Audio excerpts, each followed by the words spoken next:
দু ব্যাগ আম হয়েছে। তাহলে বুঝতেই পারছো যে আমের পরিমাণটা কতটা ছিল।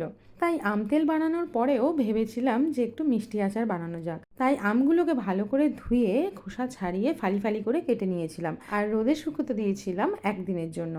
এরপর আচার বানানোর জন্য একটা মশলা বানিয়ে নিয়েছিলাম, ভাজা মশলা, যার মধ্যে দিয়েছিলাম 1 চামচ জিরে মানে গোটা জিরে, 2 চামচ গোটা মৌরি আর 4-5টার মতো গোটা শুকনো লঙ্কা।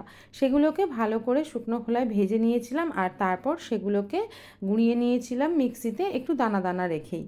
তারপর কড়াইয়ে দিয়ে দিয়েছিলাম একটু সর্ষের তেল আর তাতে ফোড়নে দিয়েছিলাম 5 ফোড়ন আর গোটা শুকনো লঙ্কা দিয়ে ভালো করে গরম হওয়ার পর শুকিয়ে রাখা আমগুলোকেও দিয়ে ভালো করে নাড়াচাড়া করে নিয়েছি।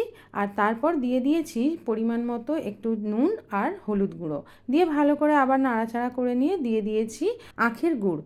আমার যে পরিমাণ আম ছিল সেই জন্য আমার প্রায় লেগেছিল 750 থেকে 1 কেজি আখের গুড়। তবে আমের টকের ওপরেই গুড়ের কম বেশির পরিমাণটা অনেকটা ডিপেন্ড করে। তো তারপর এই ভাজা মশলা যেটা বানিয়ে রেখেছিলাম সেটা দিয়ে ভালো করে নাড়াচাড়া করে নিয়ে একটু ঢাকা দিয়ে রেখে দিয়েছিলাম বেশ কিছুক্ষণের জন্য, যাতে করে গুড়টা ভালো করে গলে গিয়ে আমের সঙ্গে মিশে যেতে পারে। ব্যাস তৈরি হয়ে গেল আমের মিষ্টি আচার। ঠান্ডা করে কাঁচের বয়ামে রেখে দিলে থাকবে অনেক দিন।